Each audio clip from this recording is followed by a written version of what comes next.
자, 그러면 이제 그 통합변의 변화에 대해서 이제 좀 할게요. 그 서브노트 이제 강의 좀 펴보시고요.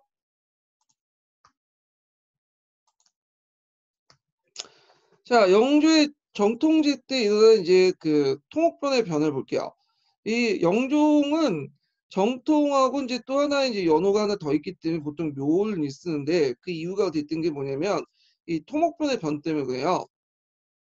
그 당시 몽골족이었던 에센이 이제 침입을 해오니까 그 한가 왕진의 권위를 받고 영종이 친정을 뭐냐면 감행하죠.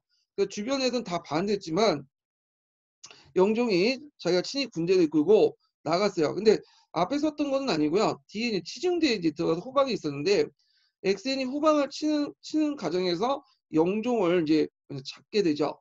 그래서 엑센의 포로가 돼요. 그래서 이걸 이제 토목변의 병원이라고 또 하는데, 자, 엑센은 이 영종을 상당히 잘 대해줬죠. 이 사람이 이제 명나라 황제고, 그 다음에 이제 명나라 종종의 몸값을 요구하기 위해서 이 사람을 되게 잘 대해주는데, 명나라 명나라에서는 영종의 몸값을 주지 않고 영종 대신에 자기 동생을 영종의 동생을 세워버린 거야. 예. 그러니까 이제 엑센 입장부터 영종을 더 이상 이제 잡아줄 필요가 없겠죠. 그래서 뭐 죽일 수도 없고, 그래서 영종을 다시 명나라 보내요. 근데 영종의 이제 명나라 돌아온 영종의 위치가 어떻게 됐어요? 예매하겠죠. 그러니까 이제 한동안 자기 동생이 경태제인데 그 경태제에 의해서 유폐가 돼요.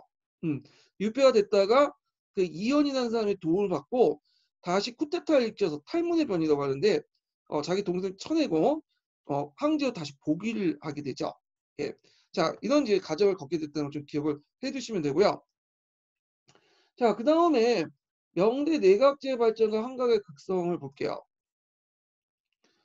그 명나라 이제 권력 기구가 두 가지가 있죠. 내각하고 한간인데 먼저 내각을 이제 볼게요. 그 홍무제는 이제 그 국무에 참여하지 않고 항시 비서 기관으로 자문 기관을 뒀는데 이게 정각대학사는 기관이에요. 그러다가 이제 본격적으로 이제 영락제가 이제 그 내각제도가 그때부터 출현됐는데 영락제는 즉위 초에 강력한 보필 기관이 필요했기 때문에 면막 관리를 국무에 참여시켰고요. 영락 14년에 그 홍무제 비서기관이었던 정각대학사를 제수해서 그 명실을 내각제도가 출현돼요. 근데 이때까지는 내각이 그렇게 큰 권한이 없었어요. 단지 황제 고문관에 불과했어. 자, 근데 이제 그 영락제가 죽고 나서 점점 이제 어린 황제와 무능 황제가 등장하고 반란하는 과정에서 내각의 역할을 이제 수행하면서 이제 내각의 비중이 점점 위상 올라가게 되는데, 자, 내각 대신의 권한 볼게요. 처음에 내각 대신들은 하야직 관료들은 이제 겸직을 했는데 나중에 고관들이 겸직하면서 그 지위가 급상승해서 권위가 강대해졌죠. 그래서 인종이나 선종 이후에 이제 그 율령 황제가 이제 직연되면서 삼양이라는 이제 상설직을 삼양은 그 당시 실권을 갖고 있는 대신들 3명을 얘기하거든요. 이들에 의해서 내각대학사 실권이 강화됐고요. 그 다음에 그 강화된 이유 중에 하나가 포위 기능이라는 게 있어. 포위 기능이 뭐냐면 그 보통 이제 내각이 상주문을 올릴 때 황제가 내열 결정 사항들을 상주 말미에 적어놔요. 상주문이 있으면 황제가 이랬으면 좋겠다 해가지고 건의를 올린 거죠. 말이 건의인데 황제가 유능했으면 그냥 건의 차원에서 받아들이는데 그 뒤에 황제들은 그렇게 유능한 황제들이 없었어요. 그러다 보니까 자기들 정치에 별로 관심도 없고 아는 게 없으니까 그냥 그 상주문 올리면 상주문 읽지도 않고 그 포위를 읽고 결정을 했고요. 예, 포위를. 또 나중에 또 한간까지 거기 개입을 하죠. 거기까지만 뭐 좋아. 뭐 내각대학사든 나름대로 전문성을 갖고 있으니까. 근데 이걸 이제 포위나 이제 상주문을 누가 갖다 주냐면 원래는 황제가 직접 와가지고 면대면을 해야 되는데 뭐 비대면을 되게 좋아해. 이 황제들이. 예. 그래갖고 대개 보면 한 가지 가지고 와가지고 이 포위와 상주문을 올려요. 그러면 뒤에 가면 포위도 이제 읽기 싫어. 그러면 이제 그 황제가 뭐가 구두짓을 하는데 되게 구두짓을 하는 거 많이 구두짓인데 어떤 식으로 하냐면 딱 올리잖아요. 그러면 너가 알아서 해. 이게 구두짓이야. 그러면 그 말 듣고 이제 한간이 거기다가 자기 그 전지를 이제 만들 때 자기 위견을 이제 적어요. 그 한간이 그 드는 구두 지시를 바탕으로 적는데 구두 지시가 자기 하라고 멋대로 해라고 이렇게 얘기를 하면 한간은 그 멋대로 하는 걸 이제 그 자기식으로 해석해 갖고 자기가 진짜 멋대로 그 전지에다 자기 의견을 다 적어놔. 그래서 한간의 의견이 곧 항제의 명령이 돼 버린 거예요. 예. 그래서 이런 시스템이기 때문에 당연히 내각 입장일 때도 한간한테 잘 보여야지 자기가 올린 포의 내용이 정책이 실현될 수 있잖아요. 그러다 보니까 나중에 가면 내각하고 한간이 서로 짝짝꿍이 돼버린 거예요. 예. 그래서 이런 문제점이 발생이 됐다. 이렇게 지금 기억을 해두시면 돼요. 자, 그러다가 내각 대학사의 수보 제도가 이제 등장해요. 내각 대학사 수보는 내각 대학사 관료 중에 제일 높은 간직을 받아요. 예. 그래서 설사. 그래서 이제 그건 이제 정통제 때 확립이 되는데 정통제 그 영종이죠. 영종이 몽고왕의 SF가 되었다 풀려난 후에 천수제로 황제가 복위할 때, 그러니까 정통제는 영종은 두 개의 연호가 있어요. 정통과 천순이 있죠. 이때 이제 탈문의 변이라고 하는데 자기 동생을 쫓아내고 다시 복위한 것을 탈문의 변이라고 해요. 그때 누가 공헌을 컸냐면 이현이라는 사람이 공헌을 컸는데 그를 대학사 임명하고 내각 대학사가 황제 홀로 만나 정사 독대를 하게 할 때 그중에 제일 우두머리였던 수보가 등장하게 됐다. 그래서 그 수보가 대표자로 떠서 독대를 하게 됐는데 자, 이 수보나 뭐 내각 대학사는 아직까지는 뭐 법제적으로 확립된 기구는 아니었죠. 비변사 같은 거라고 보시면 돼요. 그래서 간행적으로 내려왔던 기구이기 때문에 그래서 이제 이때 수보가 여기에서 이제 간행적으로 우두머리가 됐다. 우두머리 수보가 정해졌다는 거죠. 내각대 수보가.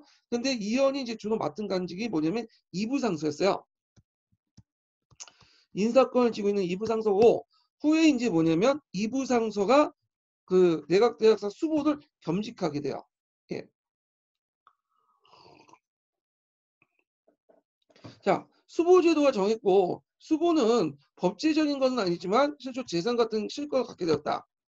자, 그 다음에 이제 내각의 권한이 커지면서 이 내각 안에서 무슨 논의가 일어나냐면 이제 성리학적 이론에 따라서 공치주의를 내세요.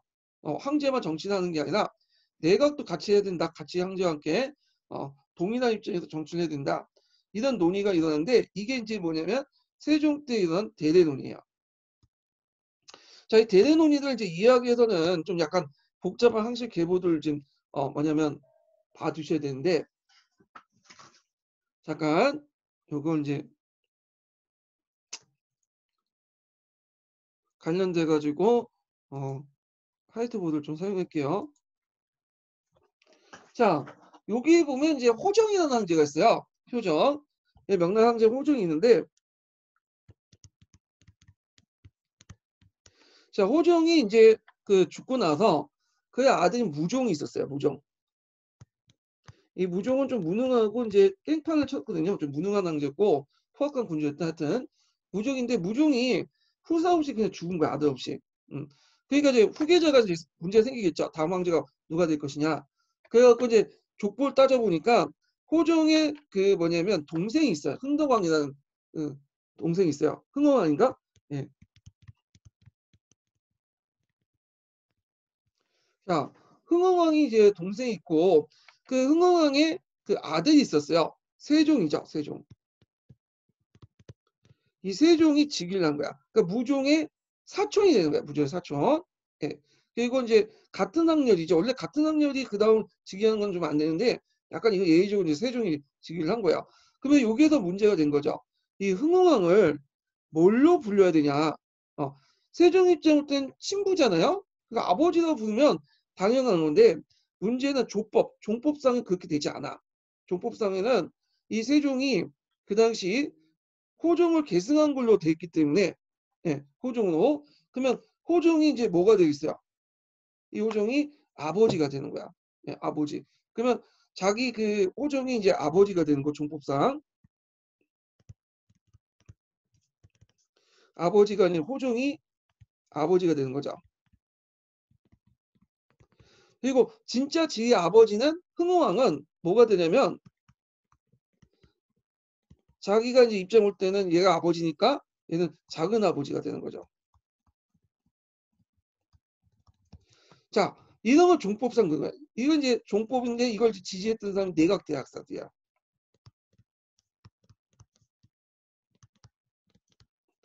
그리고 내각대학석이 거기다 가도관들 이제 언론 기관을 맡는 가도관들 결합이 돼요. 그래서 얘네들 여론을 형성해. 그래서 얘네들이 내세운 게 뭐냐면 혼자 정치는 황제가 독단을 게 아니라 분권 공치를 해야 된다. 예, 이렇게 주장을 하죠. 그래서 이걸 기회로 자기가 이제 정권을 장악하려고 해요. 이 대대파라고 이제 아니 내각파들은. 근데 이에 대해서 이제 세종은 다른 생각을 갖고 있었어요. 자, 여기 아무리 종법이 그래도 그렇지. 예를 들어 갖고 흥흥왕이 자기 아버지 맞잖아. 그러면 흥흥왕은 자기 아버지가 되는 거고요. 그리고 호정은 자기 큰아버지가 되는 거야.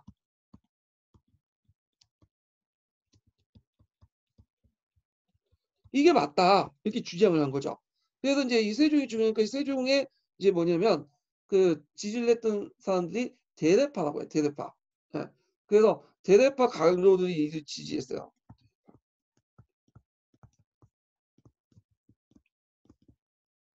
그러니까 이거는 이제 우리식으로 따지면 뭐하고 비슷하냐면 그 뒤에 이제 종폭 관련된 논쟁들이 일어났죠. 그래서 이제 그, 뭐냐면 갑자기 까먹었는데 조선시대 때 일어난 종폭 관련된 논쟁이 뭐였죠?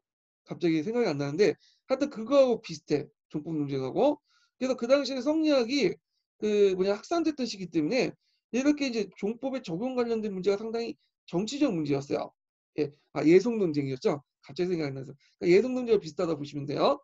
자, 그래서 이제 이 적응 문제 가지고 내각대학사하고 대대파 간에 이제 다툼이 있었고, 이때 세종도 내각대학사 간에 다툼이 있었죠. 결국엔 누가 이겼냐? 세종이 권력을 갖고 있으니까 세종이 이겼겠죠. 그러면서 이제 내각대학사들이 힘이 좀 약간 잠시 위축됐어요. 위축되고 결국에 이 사건에서 볼 수 있듯이 내각대학사라는 권한도 결국에는 누구한테 들어온 거야? 황제가 있어야지만, 황제 지원이 있어야지만 권력이 성립될 수 있냐? 내각대학사 같은 기생적인 어떤 존재 그런 것들이 부각됐다고 보시면 될 것 같아요. 자, 그러면 이제 세종이나 대대표들 주장하는 정치 체제 뭐였냐? 예. 자, 이거는 뭐냐면 여기가 분권공치였죠. 이건 전제군주제야. 황제 중심의 전제군주제를 주장을 하죠. 예.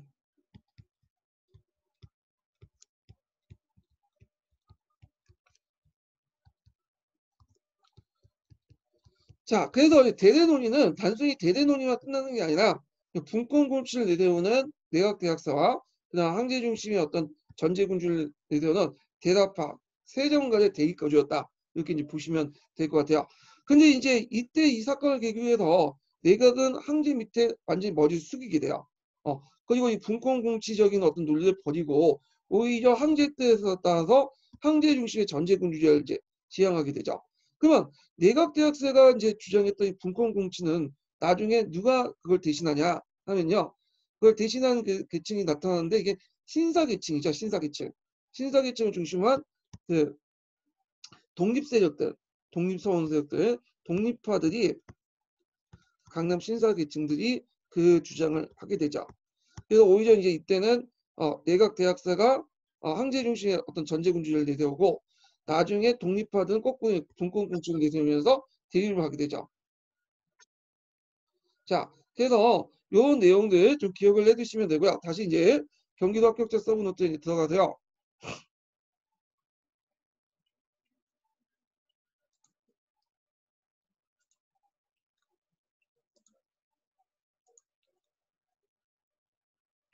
자, 그럼 대대논의를 볼게요. 세종 때 대대논의가 발생하면서 내각이 공론을 내세워서 가도관을 동원해서 황제권과 정면적으로 이제 대립을 하게 되죠.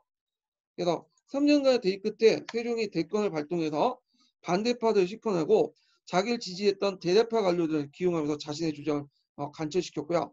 이 대대논의는 황제권과 신권의 대의 명분을 표방하면서 강력하게 대립한 정치 권력 구조적인 성격을 내포하고 있었다. 대대파들은 내각의 집단 행동을 분당 결성에 비난받아 내각의 분권 공치적 주장을 좌절시켰고요.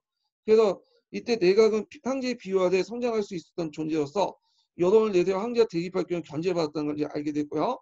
그리고 그 수보의 권한은 황제의 권한을 보호하는 차원에서 지속되었다. 이렇게 보시면 돼요.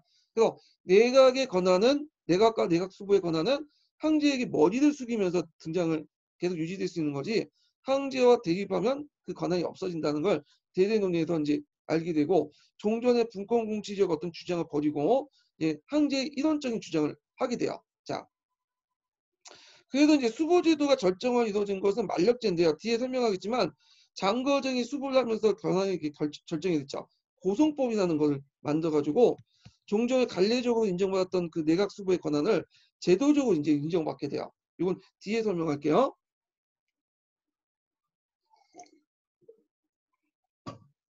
자, 근데 내각제도라는 것이 이제 나중에 이 장거정을 이제 기점으로 해갖고 장거정 죽자 완전히 하락하게 돼요. 그래서 그때 이제 신사층이 확대와 공론에 의한 분권공치, 분권공치의 논의는 뒤에 이제 내각이 주장한 게 아니라 그때는 아까 말한 것처럼 이런 신사층이나 독립파 사회들이 주장했다고 했죠. 자, 분권공치의 주장은 장거정이 죽은 후에 당쟁과 연계 더욱 거세게 제기됐고, 자, 이거는 이제 명중기의 항총 이갑제가 붕괴되면서 그 당시 신사층이 지방의 질서를 장악했기 때문이다. 이렇게 이제 보시면 되겠죠. 자, 그 다음에 권력의 한충이었던 또 한간 정치를 볼게요. 한간의 그 주요 기관 동창인데요. 동창은 영락제 때 만들었죠. 영락제 정보기관 동창이 한간이 이제 장악을 했고, 한간은 정부에 파견돼서 군대 감독이라든지 조세징수, 간민관찰을 하며 지방의 정사를 가는데 이게 당나라의 한간하고 좀 차이점이 있어요. 당나라 한간은 되게 지방에서 활동하지 않고 중앙에서만 이제 중앙 무대에서만 활동했잖아요. 근데 이 명나라 한간들은 이게 이제 지방의 여러 권한을 이용해서 지방에서도 뭐냐면 활동하면서 가정주금을 하게 돼요. 그래서 이제 이런 것들이 좀 차이가 있고요. 자, 그 동창은 한간세의 거점이 됐고 그 장관이 눈에 사회타감이죠. 그래서 사회타의 권한이 그 막강했는데 내각에서 이제 포위를 올리면요. 황제가 이 구두를 말하는데 이 구두를 사회타감이 대신 쓰게 돼요. 예. 근데 이제 사회타감이 쓸 때 이제 황제가 관심이 없으니까 야 그냥 너 알아서 해. 너가 마음대로 적어. 이렇게 명령하면 사회타감이 이제 전지단 이름으로 거기에 자기 생각을 쓴 거야. 그게 꼭 황제 자기 의견이 황제 명령으로 이렇게 둔갑이 되고 실행이 되죠. 그래서 이걸 통해서는 뭐냐면 중앙정사에 관여하게 되었다. 이 내용들 기억을 해두시면 될 것 같아요. 자, 그 외에 이제 그 서창이나 내창이 나중에 생겼고, 그리고 나중에 이제 위충원이 등장할 때 내각과 한간이 결합되고 독립하고 이제 다툼을 하게 되죠. 결국에 한간의 승리로 독립당이 탄압을 받고 전국의 학교가 폐쇄되고요. 자, 그러면 한나라와 당나라의 한간의 차이점이 뭘까요? 일단 공통적으로 권력을 쥐고 있었다는 건 공통적인데 그 당시 차이점도 있어요. 일단은 그 한나라 한가는 황제도 갈아칠 수 있었고요. 황제 비호 없이 자치적 군사력을 갖고 있기 때문에 신체군이나 군사력을 갖고 있기 때문에 뭐냐 권력을 행사할 수 있었죠. 근데 뭐냐면 내가 말 잘못했네. 한당이 아니라 당나라죠. 여기 당나라 한가를 얘기한 거야. 자, 이에 반해서 명나라 한가는 좀 차이가 있는데 명나라 한가는 그 황제 비호에 정해있으며 황제 폐지를 관여하지 못했고요. 그 다음에 황제 독재적 지위가 제도적으로 확립됐기 때문에 중앙집권 관료기가 정비되어 있기 때문에 그걸 못했다. 그걸 마련했던 사람이 홍무제죠. 예. 홍무제가 뒤에서 욕을 얻어먹었지만 황제 지배체제에 큰 공을 한 건 또 사실이고 그리고 한간이 그 권력을 잡고 있어도 한간이 그 권력을 한 건 황제 비호에 있을 때만 잡고 있는 거야. 그냥 황제가 죽으면 자기 비호했던 황제가 죽으면 새로운 황제가 등장하면 또 한간은 또 목이 달라나고 이렇게 이제 하게 돼요. 결정적으로 또 중앙에 군사권이 없었죠. 예. 그래서 두 번째로는 활동 무대가 중앙뿐만 아니라 전국 각지의 뭐 군사적 감독 활동 이런 통해서 가점주군을 자행했다. 그래서 두 가지 특징이 이제 그 당나라와 그다음에 명나라 간의 그 한 가지 차이점이야. 왜 당과 명가의 차이점 이렇게 쓰는 게 낫겠죠? 그럼 참고로 청나라 때 한가는 뭐였냐? 죽도 아니었어요, 이거는. 그래서 청나라 때 한가는 힘이 진짜 약했어요. 그래서 그 청나라 등장하자 한간수를 확 줄였어. 한간이 정치 간섭하지 못해 아예 원천적 공세를 시켜놨어요. 그래서 청나라 때 한가는 그렇게 힘이 세지가 않았어요. 예. 자, 그 다음에 북로남의 하를 볼게요.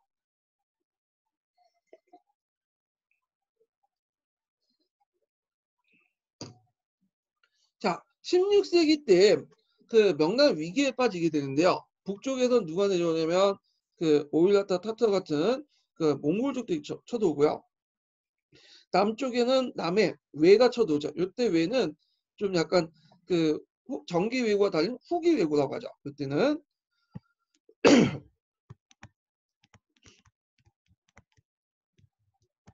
자, 북로부터 보자. 북로는 뭐냐면 영락제가 이제 전후 5차에 걸쳐서 친히 원정을 단행했고, 7번이 아니라 5번이네요. 예. 그는 좀 수정해 주시고, 영조 때는 토목의 변에 따라 그 일어났죠. 이후에 이제 적극적인 대몽골 공세를 후퇴했고, 그리고 15세기 중엽에 만리장성의 경계로 몽골의 침입을 수비하는 소극적인 소극책을 취하게 됐다. 그래서 요때 만리장성이 만들어지고 그때 척계경이 또 한번 보시려고 증축을 하죠. 그래서 우리가 지금 알고 있는 그 만리장성은 그 진나라 때 만든 만리장성이 아니라 명나라 때 만든 만리장성이에요. 자, 한편 15세기 때 후반에 다약한이 나타나서 내몽골 지위를 이제 평정하고 새로운 세력이 구축이 됐고요. 그에 이제 손재였던 타타르부의 알타칸이 등장해서 다시 몽골족을 구합을 해서 그 아까 이제 설명한 오르도스 지방 있죠? 이 오르도스 지방을 거점으로 해서 세력을 이제 확산해 나가죠. 자, 그러면서 이제 알타칸의 침입으로 하북 지역과 상서성 지방에 큰 피해를 입혔고요. 가정 연간에 명예 수도가 북경이 한동안 포위된 사건이 있어. 한 달 동안. 이게 경수의 변란이라고 하거든요. 이거 외워두세요. 경술련에 이르렀다 해서 경수의 변란인데 예전에 한번 그 객관식 기출문제 언급돼 있었어요. 자, 경수의 변란 이외에 그 당황한 그 명조종은 이들을 달래기 위해서 가정 30년에 대동 서부에 마신을 설치했죠. 그래서 이걸 통해서 몽골족을 회유해갔는데 마시나 이걸 또 호시라고 하는데 이런 걸 설치해가지고 그 유목민족들을 회유하는 정책은 명나라 외에도 그 전에도 계속 있었어요. 자, 하여튼 이렇게 했는데 이게 큰 성과를 거두지 못했어. 왜냐면 이 몽골족도 타타르 오일라도 이렇게 나눠져 있었고 그 안에서도 여러 부족도 있어갖고 자기끼리 뭐냐면 싸움이 있어요. 또 경쟁적으로. 그래서 어떤 부족하고 이제 뭐냐면 하친을 맞고 그 마실 열고 하지만 다른 부족이 와서 나는 하이를 안 맞았기 때문에 또 뭐냐면 군대 있고 또 약탈돼요. 그러니까 그 몽골족들이 통일이 안 됐으니까 그 마실로도 솔직히 말해서 다른 부족 쳐들어오면 이제 해결책이 못 되는 거죠. 그래가지고 이제 이거 폐지시키자 해갖고 다시 폐지시켜요. 그러다가 또 열어야 된다 해갖고 또 열고 그래서 하여튼 이렇게 해서 치편을 거듭했다 이렇게 좀 보시면 돼요. 그러다가 다시 이제 몽골족과 이제 하의를 이제 맺게 되죠. 그래서 그 몽골의 국경무역 요구에 응해서 대동을 비롯해서 또 국경 요지에 마시를 이제 그 건설하고 윤경제 때요. 알탄을 수익방으로 임명하고요. 그 자손도 간장을 부여했다. 그래서 이제 요 관련된 내용이 예전에 기출문제 나왔으니까 좀 기억을 해두세요. 이게 13년 2차 기출문제인가 이렇게 나왔을 거예요. 요 기차 그 13년 기출 지문을 여기 그 적어놨네요. 자, 그 다음에 만리장성을 중축하고요. 이때 척해강을 시켜서 만리장성을 중축하고 그러다 보니까 이제 조세 압박이 많죠. 왜냐면 이제 북로를 통해서 마시 설치인데 이 마시가 적자만 보고 군사비 증대되고 만리장성 증축해서 증축 비용 들고 등등 하니까 자, 이에 조세 부담이 들어가니까 농민 반란의 배경이 되었다. 이렇게 보시면 돼요. 자, 남해를 보죠. 남해는 남쪽의 왜구란 뜻인데 이거 예전에 한 2번 나왔어요. 그래서 크게 정기해구하고 후기해구 이렇게 2가지 나눠요. 정기해구는 되게 시기적으로 14세기 때 이제 이루어졌던 건데 일본의 국내 상황이 그 당시 남북조 시대였죠. 무르마치 초기였죠. 그래서 남조와 북조 간의 싸움 과정에서 식량이 부족하니까 이 식량이 부족한 것을 한국이라든지 그 중국 이런 데서 약탈되었죠. 그러면서 그 왜구가 이제 형성됐고요. 그걸 이제 그 왜구를 막기 위해서 이제 무르마치 막고 때 어느 자기가 잡힌 이제 싼데 3대 이에스군가 그 사람이 등장하면서 그 가마무역이 실시했고 그래서 어느 정도 이제 뭐냐 진압이 됐어요. 예. 근데 후기 왜구는 16세기인데요. 이게 뭐냐면 남해하가 되는 거야.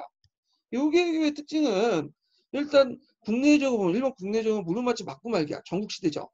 그 다음에 지방세력 통제하지 못했고 그 다음에 대명무역권을 들렸다고 상인간 일본 상인간에 패권 다툼이 일어나. 그래서 이게 그 유명한 영파에 나는 이제 일어나는데 영파는 어디냐면 여기 양쯔강이 있으면 여기 부분에 있는 게 영파예요.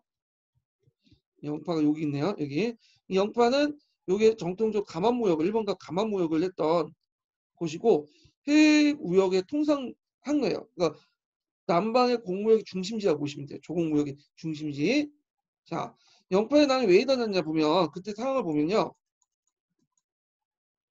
자, 요때 이제 초기 대명 무역은 그 당시 이건 제가 썼던 걸 발췌해 놓은 것 같은데 자, 대명 무역은 실권은 무르마치 막고가 장악을 하고 있었어요. 근데 나중에 보면 무르마치 막고 세력이 약화되면서 이 가파 무역의 주도권은 지방 세력이 이제 장악을 했는데 요때 지방 세력 이게 다이모 세력들이죠.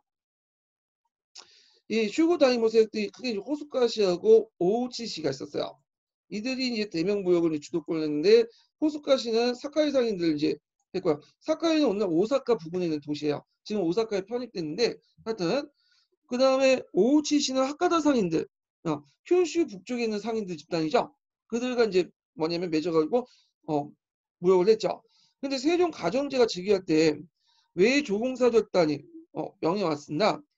이 이제 정통성 문제도 우리가 진짜 뭐냐면 명나라 그 가판무역을 해야 자격이 있다. 그러면서 지네끼리 싸워.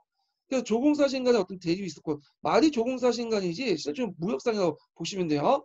요때 싸움에서 오우치파 사람들 그러니까 하카타 상인들이 자기가 패했어. 그럼 패하면 그냥 돌아가면 되는데 열받으니까 영파 부근에서 그냥 주연하고 노닥질라고 약탈 사건이 일어나서요. 이게 영파의 사건이야. 영파의 난이야. 자 이걸 계기로 해서 가판무역이 일시 중지됐어요. 자, 일시 중지할 동안 이제 뭐냐면 통로가 없으니까 왜구들이 어떻게 더 긁겠죠. 그러다가 다시 이제 가판무역을 였는데 요때는 이제 뭐냐면 호스카 씨는 이제 배제되고요. 그 오우치 씨의 지원을 받은 하카다 상인들만 이제 독점으로 그 가판무역을 하게 돼요. 그렇지만 이제 전국 시대 들어가면서 이 오우치 씨가 이제 뭐냐면 도요토미 세력에 비해서 멸망이 되거든요. 그러면서 그 가판무역도 이제 없어지게 돼요. 예. 그러면서 끝나게 되죠. 자, 이런 것들이 하나의 외국 무역의 후기 외국의 어떤 배경이 됐던 거고요.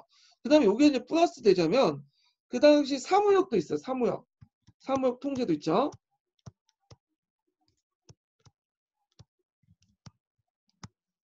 자, 사무역 통제 왜 그러냐면 그 당시 사무역 통제하니까 이제 박대한 이제 문자가 필요하니까 조공무역 가지고는 안 되는 거예요. 공무역 가지고는.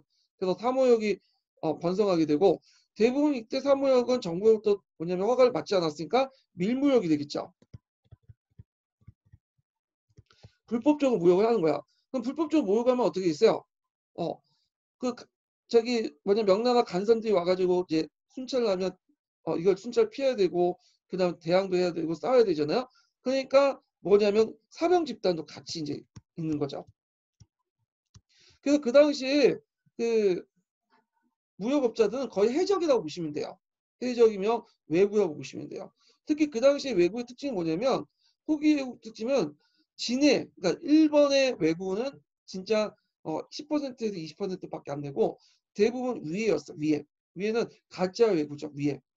그러니까 이제 중국 애들이 무역을 하면서 그 당시 일본처럼 훈두시차고 무역갔다가 이제 강병들이 오면 싸우고 그러면서 외구 행사를 하는 거야. 또 장사가 안 되면 약탈도 하고. 예. 그런 이제 사람들이었다.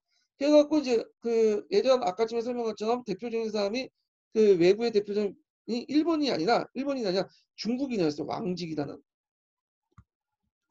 자, 이 왕직은 그 고토 열도라고 있어요. 그 카코타 큐슈에 보면 여기 고토 열도라고 있는데 이 고토 열도에 그 시다토라는 곳에 본부를 두고요. 여기에서 이제 뭐냐면 그 중국의 왜구들 그러니까 중국인 왜구들을 총지휘하는 사람이야. 네. 나중에 잡히긴 하지만 자 그래서 이렇게 이제 후기 왜구의 특징은 일본 왜구보다는 중국 왜구들이 더 많았다. 이런 것들 특징이죠. 자 그리고 그 당시에 이제 그 주로 명나라의 군대들은 어디에 가 있었냐면 되게 주력 군대들은 저쪽 북방에 있었어요. 예, 몽고족을 막기 위해서.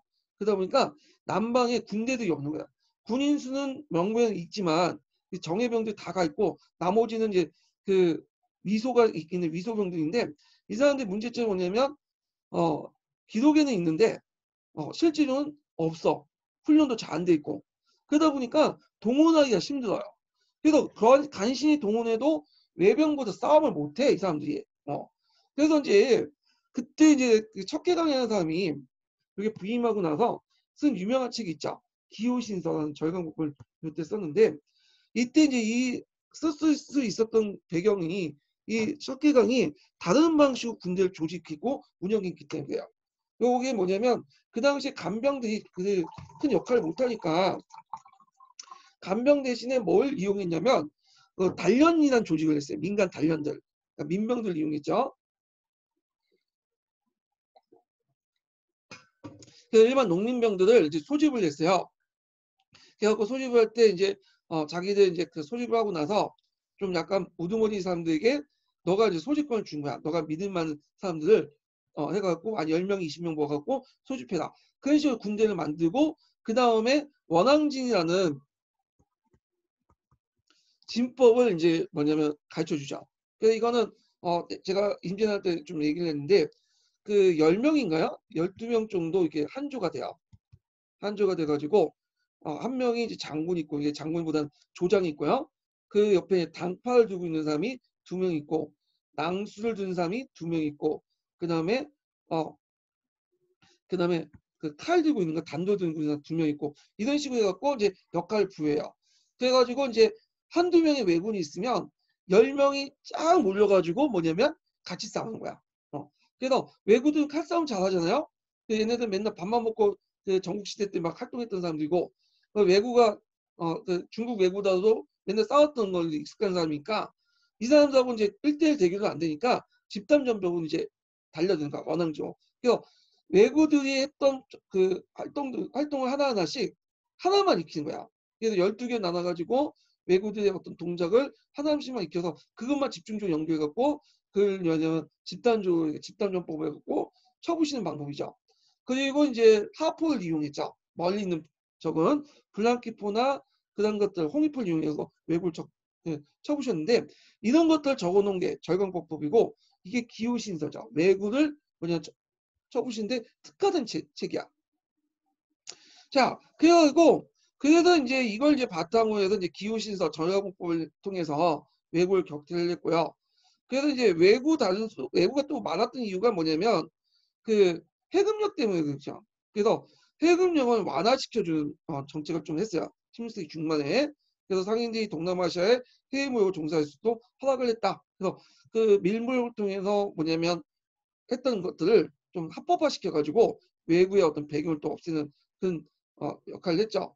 자, 그래서 이렇게 이제 그 내용들 좀 기억을 해주시면 될 것 같고요. 자, 그 다음에 장거정에 관련된 내용을 좀 볼게요. 장거정과 관련된 내용이 예전에 시험 문제 나왔는데 이거 좀 보기 전에 기출문제 좀 풀어봐야겠네요.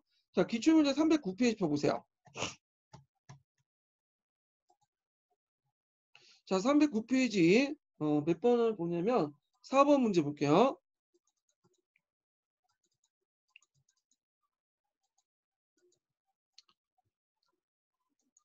자, 이거 공군형 2차 기출 문제인데요. 여기 이제 그 원래 역교도과 관련된 문제인데 제가 이제 그 중국사 관련된 문제만 빼가지고 이게 다시 재편집한 거예요. 자, 박교사는 14세기에서 15세기까지 중국 해상무역에 관해 가와 다의 사료를 활용해 다음 같은 수업을 계획하였다. 다음에 물음에 답하시오 이렇게 있는데요. 자, 뭐 가와 나와 다는 너무 많아가지고 읽기 힘들고 각자 이제 읽어보시고 여기에서 일단 가사로는 이제 원나라 무역 정책과 관련된 내용이죠. 이분바투테 여행기 적혀 있는. 그 다음에 나는 이제 뭐냐면 그 나와 다사료는 일본에 대한 명나라 가판 무역에 관련된 정책들이야. 그래서 여기 이제 초창기 때 그 무릎마치 막부에서 가판 무역을 하줘야 그 당시 홍무제에게 편지를 보냈던 그 내용들이고요. 그 다음에 여기 다는 그 당시 그 영파의 난이 일어나니까 이걸 이제 영파의 난을 비판하면서 우리가 왜 갑판무역하냐 중지시키자 뭐 그런 내용이야. 자, 그래서 이제 가에 반영된 중국 왕조의 무역 정책 원나라 무역 정책을 쓰시면 되고 그다음 나에 반영된 중국 왕조의 무역 정책 실시 배경과 특징을 비교하고 여기에서 나왕조는 명나라죠. 명나라 때 그래서 여기를 명나라 때 그 무역 정책은 조공무역 이걸 쓰시면 되겠죠. 해금역하고 그리고 16세기 때 A의 변화로 A 변화 그러니까 그 중국 왕조의 무역정 명나라 중국 왕조의 그 변화를 다와 관련되어 설수하시오. 그래서 영파의 난 이후에 그 잠시 갑판무역 중지돼 가지고 외구가 뭐 들껐다 뭐 이런 내용들 쭉 쓰시면 돼요. 그래서 자세한 내용은 제가 거기 기출문제 분석 내용에 적어놨으니까 좀 참조를 해주시고요. 자, 5번 내용을 볼게요. 자, 5번은 보기는 명대에 일어난 사건들이다. 시대 순으로 나열한 것은 이렇게 있거든요. 자, 여기 안에 있는 사건들은 하나하나 다 기억을 해두셔야겠죠. 그거 자체가 시험 문제 나올 수가 있어요. 그래서 예전에 정난의 변이 한번 나왔죠. 자, 순서대로 한번 좀 얘기를 해볼게요. 자, 먼저 일어난 것이 정난의 변이죠. 자, 정난의 변은 제2대 건모제 때 일어났던 거죠. 그 다음에 두 번째 일어난 것이 뭐냐면 그 통옥번의 변이에요. 통옥번. 영종 때 일어났던 거고요. 그 영종 때 일어났고 그 다음에 영종이 잡혔다가 다시 이제 돌아오고 나서 복위한 사건이 경수의 변이죠. 아, 경수 탈문의 변이죠. 예, 탈문의 변이고 그리고 나서 나중에 이제 있다가 그 마지막에는 경수의 변인데 경수의 변은 가경제 때 일어났어요. 가경제 때. 그래서 그 다약간 손재 아르타 칸이 이제 공격을 해오니까 이때 중국의 북경을 1550년이죠. 그때 포위한 사건이 있죠. 그래서 답이 이제 뭐냐면 순서대로 보면 1번이 되죠. 니은, 디귿, 기읒, 니을. 이거 기억을 해두시고요. 자, 그래서 이제 이렇게 해서 현재 그 기출문제 좀 풀어봤고요. 서포트지 인증번호 좀 알려드릴게요. 예. 서포트지 인증번호는 28번이에요. 28번. 그래서 이제 요번에 그 강의 때 서포트 중 3번이죠. 3번. 저번 주는 저희 어저께 한 건 1번이고요. 예.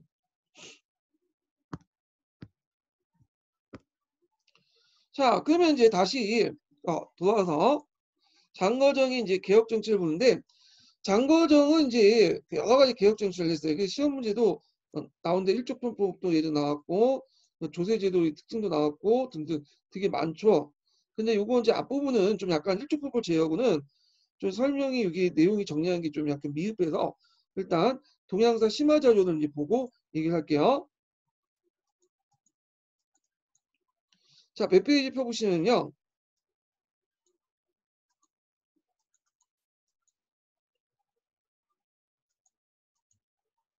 426페이지 펴보세요.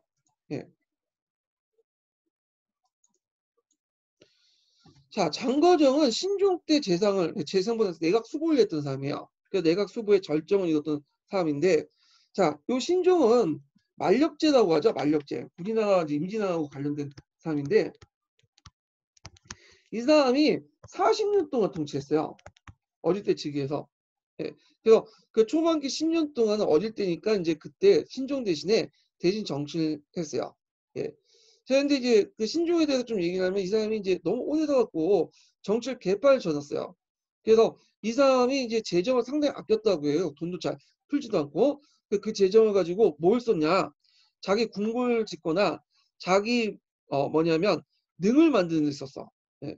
그래서 그 명사 13능이라 갖고 이제 명나 그 북경 가면 13능이 있는데 그 중에 제일 큰 능이 정능인데 정능이 신종의 무덤이에요. 예. 그래서 되게 무능한 그 황제였거든요. 근데 그 무능한 황제가 벌써 40년 동안 통치했으니 어떻게 돼요? 명나라 망할 수밖에 없는 거죠. 근데 하여튼 신종의 초창기 때 정치를 했던 사람은 이 장거정이에요. 그럼 내용을 보면요. 자, 북로남의 이민족 침입, 그다음 재정의 악화, 농업 생산의 증대와 부역제 모순으로 이갑제 해체, 한간의 해포나 그다음에 간료 기관의 문란 등 명나라는 대내적인 위기에 이제 처해져 있는데 요 이갑제 해체 부분은 제가 나중에 이갑제 할 때 좀 얘기를 하고요. 자, 장거정의 특징은 뭐냐면 그다음에 권력 기관이 어떤 기관이냐면 황관이 있고 그다음에 그 내각이 있고요. 가도관이 있었어요. 그러니까 한간, 그다음에 가도간. 가도간은 일종의 언론기구다 보시면 돼요. 그다음 내각. 그래서 이건 내각 수보로서 이제 있었죠. 자, 그때 이제 가도간은 언론들은 한간들 공격을 해. 그러니까 이제 내각 수보였던 그 장거정이 당연히 한간을 공격해야지 이제 먼저 좀 내정을 쇄신할 수 있는데 이 사람은 정치가야. 그래서 도덕적 당위보다는 물론 한간의 행포에 대해서 그 사람도 개인적으로 불만이 있겠지만 가도관을 좀 건재하면서 한간의 지원을 받았어요. 그래서 가도관을 견제하고 한간의 지원을 받는 거죠. 자, 그러면서 이제 뭐냐면 이 세 세력 간의 어떤 균형 안에서 나는 내각수로서 권한을 행사했다. 이런 것도 특징이에요. 황제의 지지도 받았고요. 자, 그래서 그 내용을 보면 한간과 제후하여 언간의 비판부터 한간 보호를 해주고 황제의 지지를 확보하고 다단편 사리를 추구하는 한간에 대해 언간의 비판은 어느 정도 또 일정 정도 지지해주면서 다양한 정치 세력들을 적절하게 균형을 맺히면서 통제하면서 자신이 정치를 했다는 게 특징이에요. 자, 그 이제 이 사람의 개혁 내용을 보면요. 고송법이 있어요. 고송법. 네. 고송법은 뭐냐 관례 기강을 바로잡기 위한 행정개혁인데요.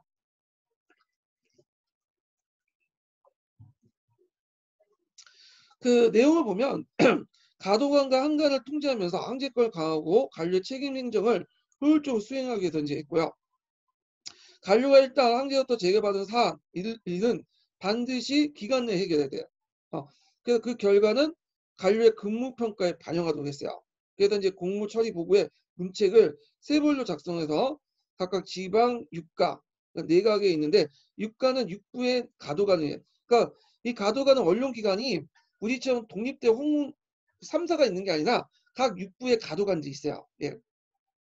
내각에 전달되고 각각 한 부씩 이제 내각에 견제를 하죠. 내각을 이제 하고 그래서 지방에서 못 잡으면 육가에서 잡고요. 육가에서 못 잡으면 내각에서 잡는 거야. 그래서 최종적으로 내각에서 감찰관을 갖고 있는 거죠.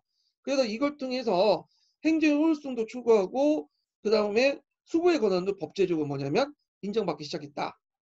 그래서 각 기구가 상호 견제 및 경쟁을 하게 되어 관료의 상벌을 통해 이를 독촉하고 행정의 효율성을 촉구했다. 그래서 각각의 세부를 갖고 관리가 이제 일을 못하면 지방간청이 있으면 지방간청이 잡고 그 다음에 중앙간청은 육가가 잡고 육가에서 못 잡으면 내각이 잡고 이런 식으로 했고 그 내각의 최고 수장은 뭐겠어요? 수보죠. 내각 수보의 권한이 이런 통해 법제적으로 인정받았다. 이렇게 이제 보시면 되겠죠. 자, 그와 관련된 내용을 이제 주에서 한번 읽어볼게요. 1227번을 볼게요. 강제중국세에 있는 내용인데 자, 관료가 상주하여 황제가 제각을 얻은 사안은 반드시 해결되어야 하며 이대 완급과 과대 원근에 따라 기한을 정하여 그 집행 여부를 책으로 만들어 매달 보고하여 매해 총별지어 지연되거나 보고하지 않는 경우에는 조사하여 책임 추궁을 하고 관료의 근무평가를 반영한 것이다. 따라서 지방관은 가날 지역의 세역 수치, 유지역의 발생 등을 철저한 보고와 해결을 요구하게 됐다. 그런데 이 고성법 실시도 지방에 무한가지 지치하면 부원이 적발하고요. 부원이 기피하고 하면 유가가 들춰내고 유가가 숨기면 각신한 건 내각 대신이죠. 하고 이래서 이제 직접 내각이 이제 이런 식으로 최종적인 감찰권을 가지게 되었다. 자, 그래서 종래 법제사와 아무 통속관계를 가지고 않던 내각이 관료체제의 정점에 위치하게 되고 수부의 권한이 법제적으로 보장받아 모든 관료를 통제할 수 있었다. 이게 이제 그 고성법의 어떤 영향의죠. 네, 외워두시면 될 것 같아요. 자, 외교적으로 볼게요.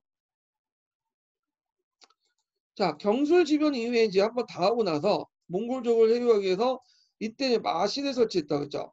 그래서 마신을 설치했다 또 뭐냐면 폐지됐다 근데 이것도 다시 설치한 거야.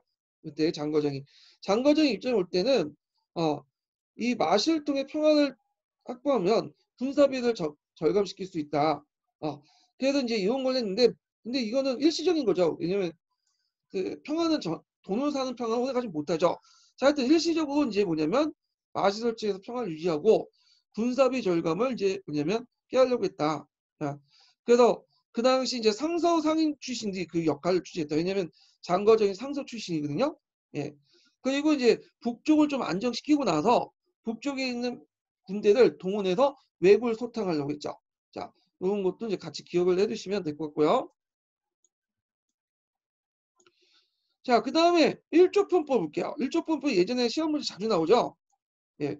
그래서 이걸 좀 세계사적 관점에서 좀 연결해야 되는데 요거 예전에 한번 나왔어요. 그래서 일조편법은 단순히 중국에서 실시한 제도뿐만 아니라 그거에는 밑바탕이 있어요. 그래서 신항조 개척 이후에 그 당시 아메리카의 은이 어느 쪽을 서역을 거쳐가지고 아시아로 건너왔죠. 그때 중국의 비단이나 그 당시 도자기들이 서역에 가는 데까지 은이 많이 유입됐어. 예. 그래서 여기 보시면 여기 그 당시 은 유입 경로를 지도로 이제 표시됐는데 이게 예전에 기출문에 나왔던 거죠. 자, 여기 보면 유럽에도 건너온 은도 있고 여기 보시면 직접 여기 보면 그 멕시코를 중심에 은강산에서 아카푸코 같은 은강산에서 스페인이 직접 마닐라를 거쳐갖고 명나라로 들어온 무역이 있어요. 그래서 이때 이제 사용한 배가 갈라온이기 때문에 이걸 갈라온 무역이라고 해요. 그래서 직구를 통해서 들어온 은도 상당히 많다. 멕시코 은도. 자, 그래서 그 당시에 멕시코인들의 상당수가 어디로 건너왔냐면 중국으로 건너왔어요. 세계 은이 거의 중국으로 건너왔다 보시면 돼요. 왜 그러냐면 그 당시 은하고 금의 교환 비율이 다른 나라에서는 5대1, 6대1밖에 안 되거든요. 근데 중국은 3대1이야. 그러니까 3분의 1만 가지고 있으면 금하고 교환할 수 있어. 그러니까 은이 3배 정도면 금하고 교환할 수 있죠. 근데 다른 나라는 은이 5배, 6배 돼야지만 금이 금과 교환할 수가 있어요. 자, 그러니까 모든 은이 이제 멕시코 은이나 여기 이하미 은상에 있는 일본 은이나 이 은들이 다 뭐냐면 명나라로 집중이 된 거죠. 그래서 이 명나라가 그 당시 그 은본이 어떤 체제를 구축하는 데 큰 배경이 되었다. 거기에다가 원나라 때부터 서역에서 이제 뭐냐면 은본이 어떤 경제 체제가 들어오기 시작했죠. 이런 것도 영향을 받고요. 자, 그래서 은경제 보급이나 대토지 소유 확산, 상품화폐 경제 발달로 토지 소유가 복잡화. 그래서 나중에 얘기했지만 이제 토지 소유가 경작권이나 그 다음에 소유권으로 분리되죠. 일전 양주제 이런 것들을 실시해요. 자, 그 다음에 이갑제 붕괴 관리의 봉급 지급 편리. 그 당시 이거 관련돼서 기출문이 나왔는데 예전에 관리들은 뭘로 이제 봉급을 받았냐면 그 쌀로 받았어, 쌀. 쌀도 어디에서 가지고 오냐면 강남에서 가지고 온 거야. 북경의 강남. 그러면 어떻게 됐어? 왔다 갔다 중국이 얼마 땅이 커요. 그러니까 거의 두세 달 잡아먹죠. 그러니까 이제 대개 보면 그 중앙에 있는 관료들은 그냥 상인들에게 부탁을 해갖고 대신 돈 받고 상인들이 그걸 이제 그 쌀을 가지고 갖다 팔고 그렇게 했거든요. 그러니까 중간 대상인들이 어떤 이익이 많았어요. 자, 그래서 그, 그 당시 이제 15세기인가요? 그때 넘어갈 때 그 무관 관리들이 이게 힘드니까 차라리 우리한테 은을 달라. 그래서 정부가 그걸 받아들였어. 그리고 나중에 나머지 관료들도 다 은으로 받게 되거든, 월급을. 그러면 세금은 뭘로 걷겠어요? 은을 거둘 수밖에 없겠죠. 은납파. 그래서 이런 은납파가 확산되면서 그 당시 일조편법도 은납파가 되죠. 그래서 복잡한 부역 징수 체계를 정비해서 징세 혼란과 민의 가중한 부담을 감소시키려고 했다. 예. 그래서 원래 그 1조편법 이전에 다양한 세제들이 있는데 제가 그거 관련돼서 2차 기출문제 치러놨어요. 근데 그거 다 설명하면 시간 너무 걸리고 그 다음에 굳이 그것까지 나올 필요 없을 것 같아. 하여튼 이 1조편법은 원래 강남에 세제했던 그 세금제도예요. 그래서 강남은 주로 토지를 기준으로 했다고 했죠. 근데 이제 이것이 강남뿐만 아니라 강북지구 확대시킨 사람이 누구냐면 장거정이죠. 예, 이렇게 이제 보시면 돼요. 그래서 관련된 사료, 기출 사료는 요 관련된 내용들 기출 사료니까 좀 기억을 해두시면 되고요. 그래서 복잡한 세목을 뭘로 지세와 정세로 통합을 해서 은호 납부하게 돼요.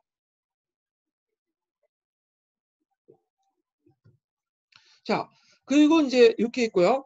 그래서 다양한 세제를 지세와 정세로 은호 납부하는데 그래서 양세법 이후로 원래 양세법은 단세죠.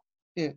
그래서 그 하세와 추세만 긋고 그러잖아요. 근데 실제로 이제 거기다가 플러스 계속 되죠. 잡세가 부과되는데 이걸 다시 이제 정리해서 지세와 정세로 통합을 했어. 예.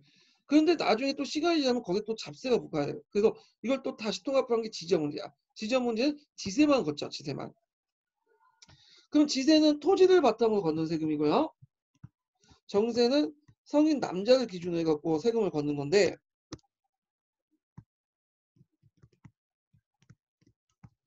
자, 모든 성인 남자들에게 세금을 걷는 게 아니라 여기서 단서가 있어요. 토지를 가지고 있는 사람들, 토지를 가지고 있는 성인 남자들에게 걷는 거야.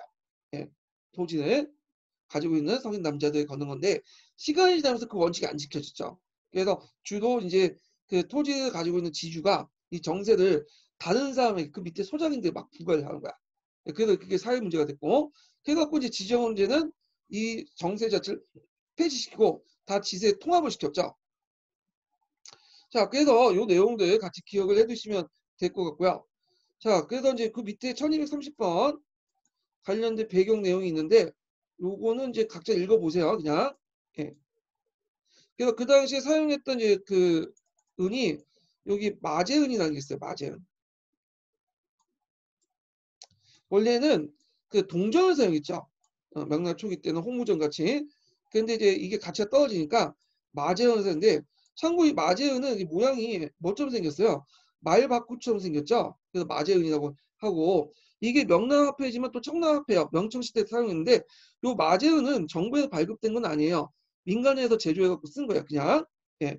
그래서 이제 은본위 경제 체제로 넘어갈 때 이 마제은이 주요 화폐를 사용했다. 예. 그래서 결과 농민의 부담이 줄어들고 조세의 응납에 따라 은행 유통이 더 촉진돼서 상품화폐 경제가 발달됐고요. 그다음 국가재정 수입이 확대됐다. 이렇게 보시면 돼요. 잠깐 이제 여기 내용을 좀 볼게요. 서브노트 관련돼서 이렇게 있는데, 재정개혁과 1조 편법 내용을 좀 보충하면서 볼게요.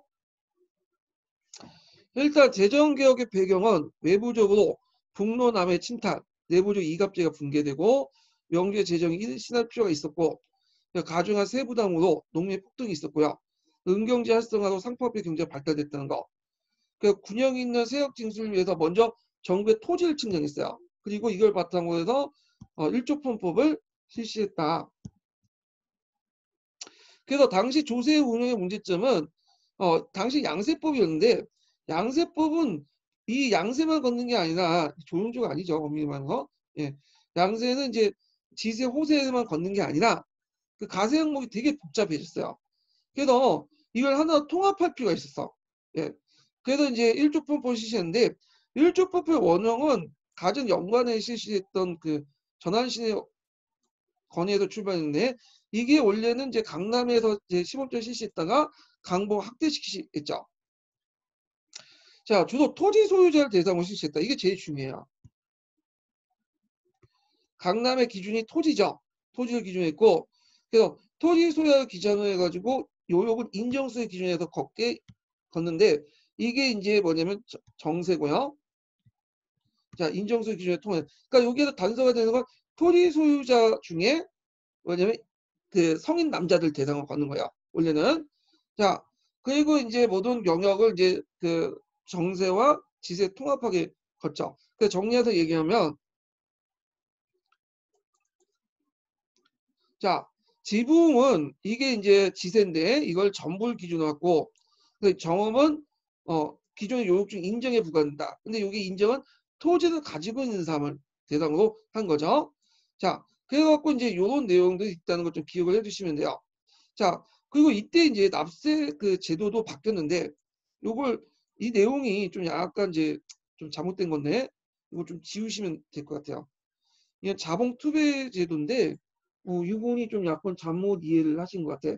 제가 2차 기출문제에도 적어놨긴 했는데, 요거는 좀 약간 설명할게요.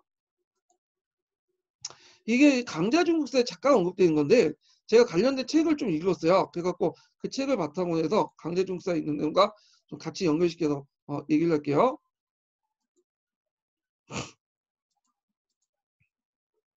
자, 여기 이제 보면 이게 무슨 제도냐면, 그때 이제 일조편법 할 때 그 비슷한 시기에 이제 시행된 제도가 무슨 제도냐면 자봉 투계 제도가 있어요. 자봉 투계.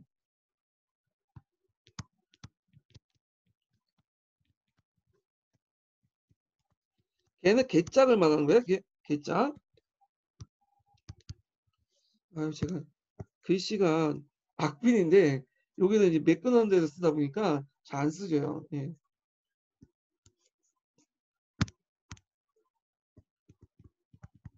자, 자봉투기제도인데 이게 이제 뭐냐면 예전에는 이감력에 이런 게 있어요. 이감력에 그 모든 조세를 누가 운반하냐면 조세 운반이나 징수를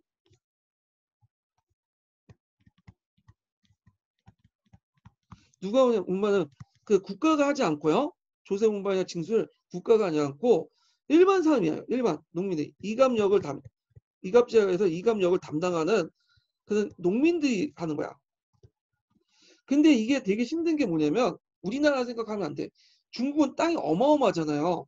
그래서 간천까지 가는데 선청에서 가더라도 거기에 우리가 말하는 경기도 정도 돼요. 경기도. 그러니까 우리가 내가 의정부에 살면 수원까지 가는 거야. 지금이야 뭐 자동차가 있고 뭐 차가 있고 그러니까 기차가 있으면 금방 가는데 그 당시에 이거 다 걸어서 가야 돼. 며칠 걸리겠어요? 거의 한 3, 4일 정도 열심히 걸어가면 가야 돼. 그러면 걸어가는 그 비용도 있죠. 시간 낭비죠. 예. 그러니까 그 역할을 자기가 해야 돼. 그래서 조세를 다 징수해 갖고 국가 대신 운반해 가지고 하는데 그게 상당히 고통스러운 거야. 그것 때문에 파산되는 사람 많고. 자, 근데 이갑제가 이제 붕괴되니까 그 역할을 제대로 못하죠. 신사계층도 이제 나중에 좀 얘기하겠지만 그 역할 제대로 수행 못하고 그래가지고 이제 대신 이제 나온 게 자봉투기 제도죠. 그럼 자봉투기 제도는 어떤 거냐 하면요. 일단 백성 A가 있다고 봐요. 백성 A가 있으면 그 일단 직접 예전에는 여기 그 앞에 있는 현청에 가서 납부를 해야 됐어.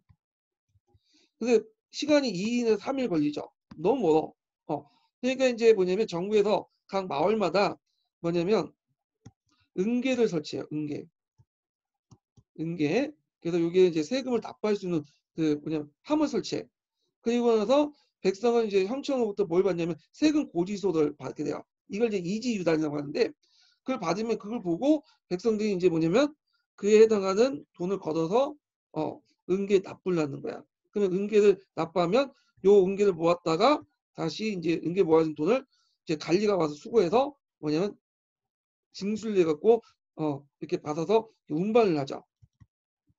그러니까 백성들은 직접 그냥 아무에 가서 하는 게 아니라 은계에 가가지고 뭐냐면 그 세금을 납부하고 그거를 이제 운반하고 징수하고 운반해서 총책임지는 건 관리가 하는 거야. 국가에서 해주는 거야. 예.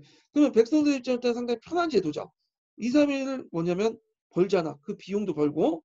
자, 이게 자봉투기 제도인데 그렇다고 해도 모든 이제 이 제도가 실시된 건 아니고요. 직접 백성들이 운반하는 게 있어요. 두 가지가 더 있어. 나머지는 다 그런데 조량하고 그 다음에 또 백량이라는 게 있어요. 백량.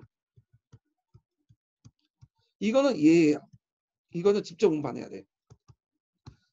조량이라는 건 이제 뭐냐면 주로 이제 병경에 쌀을 운반하는 걸 얘기하고요. 백량은 이제 뭐냐면 왕씨나 간원 같은 사람들 중앙관리들의 어떤 그 여러 가지 급식 관련된 쌀 있죠. 먹을 쌀들 운반하는 게 있어요. 이거는 예인 거야. 예. 그래서 이걸 이제 또 대신하기 위해서 또 여러 가지 법률이 만들고 결국에 이것도 없어지고 일족법 볼 때는 다 통합이 되죠. 예. 그래서 자봉투기 제도를 이제 정리를 해보면 여기에서는 납세자가 직접 주연에 아무나 납부하는 게 아니라 납세자가 그 은계에 납부하면 그거를 은계에 있는 걸 징수해서 운반은 누가 한다? 국가가 해주는 제도가 자봉투기 제도다. 이렇게 이제 보시면 돼요. 그래서 그 내용이 좀 잘못됐으니까 수정해 주시고요. 자, 그러면 이제 다시 돌아와서 내용을 보고 다시 돌아올게요.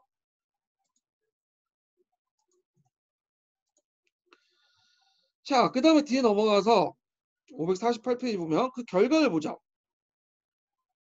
자, 국가재정은 크게 호전되었으나 복잡되었으며 복잡한 부역징수를 체결해서 민의 분담이 감소됐고 양세법 호의 기준을 그래서 이제 전토와 인도의 기준을 변함으로써 조세 형평성은 또 이루어졌고요. 그 다음에 은납이 보편화되면서 상품화의 경제가 더 발달됐고 납세 제도가 감소화돼요. 아까 자봉투기 제도 있죠? 그래서 서리의 농간이 불릴 여지가 줄어들었다. 그리고 국가의 은수입이 정확히 예상되어 효율적인 재정 운영이 가능했다. 자, 그래서 이 사회경제적 반영 형성에서 1조 편법은 대토지 소유의 발전, 상품 생산의 발달, 새로운 지주전호제 관계가 반영된 세제였다. 이렇게 이제 의미를 들 수가 있죠. 자, 그 다음에 이 망력제가 이제 그 장거정이 죽고 나서 망력제가 이제 친정을 하게 돼요. 잠깐 이제 이거 넘어가기 전에 요거부터 좀 얘기를 해야 되겠네요. 요게 좀 약간 빠진 부분을 더 얘기할게요. 예. 자, 장거정의 이제 개혁 중에 교육 관련된 내용이 있는데 소원을 억압하고 하는 내용이 있고요. 재정 개혁은 긴축 개혁이 있어요. 긴축 개혁. 그래서 이제 요걸 하면 지방 재정의 자율성을 제한했다는데 이게 뭐냐면 대개 보면 이제 지방 재정에서 그 볼 때 그 지방 재정이 보면 이제 그 지방 재정을 보면 지방에 세금을 걷잖아요. 두 가지 목록을 이제 그 나누는데 하나는 존류라는 게 있어요. 존류. 존류는 뭐냐면 지방 재정으로 쓰이는 거야. 예. 그리고 나서 기운이라는 게 있는데 기운은 뭐냐면 자기가 거둔 그 지방 재정을 중앙으로 상부하는 거야. 중앙으로 올리는 거야. 중앙에 납부하는 거죠. 그래서 예전에는 존류와 기운이 거의 비등비등했어요. 근데 시간이 지나면서 그때 이제 그 앞에 이제 홍무제가 뭘 그 내세웠냐면 그 원액 준수주의라는 걸 내세웠어요. 그래서 황제나 중앙정부에서 검소하게 살아야 되니까 중앙정부는 황제는 중앙재정을 어디에 홍무제가 정한 그 범위 안에서만 정해서 해라. 그 이상 걷지 마라. 세금을 중앙 세금으로 걷지 마라. 이런 식의 명령을 내는 거야. 그래서 이게 조법이 된 거야. 그런데 문제는 시간이 지나면서 관료도 늘어나지. 뭐 전쟁도 많지. 그러니까 재정 규모가 더 커지죠. 그러니까 중앙의 세금은 한정돼 있어. 걷는 게. 그러면 어떻게 해서 지방의 세금을 빼다가 중앙 세금을 올리는 게 중요한 거야. 그래서 그 당시 점점 시간이 지나면서 존류와 기운의 그 비중이 점점 기운이 점점 많아져. 존류는 적어지고. 그게 이제 뭐냐면 긴축재정인데 장거정도 이건 긴축재정을 한 거야. 예. 근데 문제는 지방재정을 점점 뭐냐 쪼이니까 어떻게 돼요? 지방에서도 가난했고 그다음에 간청 운영비도 있고 봉급도 줘야 되고 여러 가지 일도 해야 되잖아. 그러면 어떻게 돼요? 지방세 잡세를 또 걷어요. 잡세를. 예. 그래서 잡세를 걷어가지고 또 가점주금을 하게 돼. 그래서 이런 문제점이 등장한 거야. 예. 그리고 이게 장거정 때 문제뿐만 아니라 그 후에도 계속돼요. 그래서 1조법법 실시에도 1조법법에서도 이 잡세를 다시 중앙세금 통합했거든요. 정세와 지세 단위로. 근데 또 지방세금도 필요하죠. 그러니까 또 존류가 또 적으니까 잡세를 또 걷어가지고 또요. 그러니까 이런 세금을 다시 뭐냐면 지자금제 아래 또 중앙세금으로 세금을 다 만들어요. 그렇다가 또 뭐냐면 또 필요하니까 또 하고. 그러니까 실제로 그 세목을 단순화시켰다는데 그게 힘든 게 항상 그 중앙에서 세금을 끌어올리고 그 지방에서는 그 세금을 보충하기 위해서 뭔가 잡세를 또 만들고 또 그걸 통합한다고 끌어올리고 그런 게 악순환의 반복이 되는 거야. 이게 중국의 전체 조세제도의 어떤 시스템 문제거든요.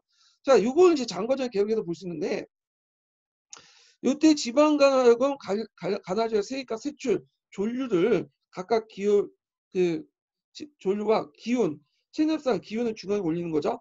체납상에 기록한 주소책을 만들어서 호부에 맨날 보고를 해.